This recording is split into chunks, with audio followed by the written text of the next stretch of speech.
তো একদিন আমি আর আমার এক ফ্রেন্ড নেশা করতে করতে রাস্তা দিয়ে যাচ্ছি, সামনে একটা ফুট ওভার ব্রিজ। বললাম ভাই ফুট ওভার ব্রিজটা কত নিচে দেখছোস, এভাবে গেলে তো মাথার মধ্যে বাড়ি লাগবে, মাথা নামা মাথা নামা।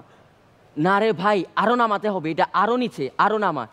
মাথা নামাতে নামাতে এক পর্যায়ে আমরা রাস্তার মধ্যে হামাগুড়ি দিতে শুরু করলাম, মেইন রোডের মধ্যে। সারা রাস্তার গাড়ি সব জ্যাম লেগে গেল। এই দেখে এক ট্রাফিক আসলো, দুইজনের মাথায় দিল 2টা বাড়ি।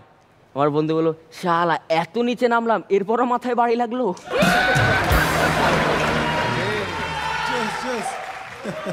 তুষার ভাই, জীবন থেকে যদি কিছু হারিয়ে যায় কখনো চিন্তা করবেন না, কোনো না কোনোভাবে সেটি আবার ফিরে আসবেই। আমার একবার ইচ্ছে হলো পাখি পুষলাম, কয়েকদিন পর উড়ে চলে গেল। এরপর একটা কাঠবিড়ালি পুষলাম, সেটাও চলে গেল। এরপর বুদ্ধি করলাম, একটা গাছ লাগালাম, পাখি কাঠবিড়ালি দুইটাই ফিরে এলো। একইভাবে ভাই দোকান থেকে চিপস কিনলাম, বন্ধুরা নিয়ে গেল। চানাচুর কিনলাম, তাও নিয়ে গেল। এরপর